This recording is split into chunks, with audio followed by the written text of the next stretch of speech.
নমস্কার বন্ধুরা, আশা করি সবাই ভালো আছেন। চাঁদ ক্রিয়েশনে সবাইকে স্বাগত।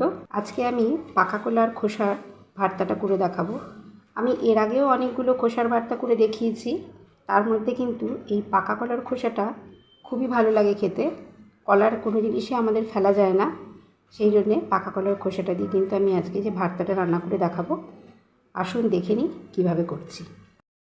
পাকা কলার খোসার ভর্তা বানানোর জন্য দেখুন আমি এখানে 4খানা পাকা কলার খোসা কিন্তু নিয়ে নিয়েছি।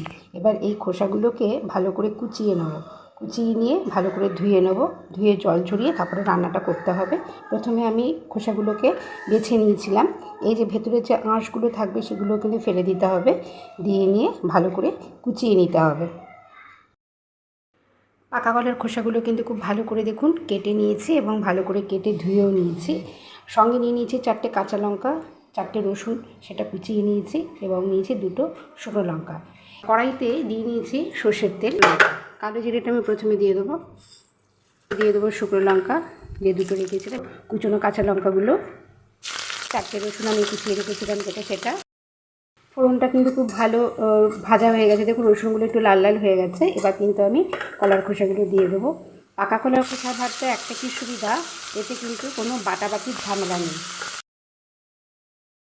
এখানে মোটামুটি 1.5 চামচ মতন চিনি আমি দিয়ে দেবো। চিনিটা দিয়ে খুব ভালো করে নেড়ে দিতে হবে এবং পুরো কলার খোসাগুলো কিন্তু খুব ভালো করে গলে গেছে এবং আলাদা একটা পাত্রে নামিয়ে নেব।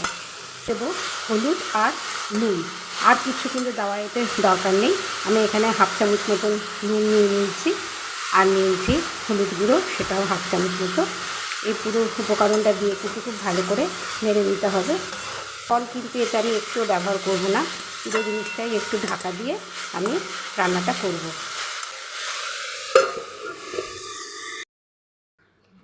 পাকা কলা খোসার যে ভর্তাটা আমি করছিলাম, দেখুন পুরো ভর্তাটা কিন্তু আমার রেডি হয়ে গেছে। আমি একটা আলাদা প্লেটে ঢেলে নিয়েছি। সঙ্গে নিয়ে নিয়েছি 2টো কাঁচা লঙ্কা। যে কোনো ভর্তা মানে একটু কাঁচা লঙ্কা এবং সর্ষের তেল হলে খুব ভালো লাগে।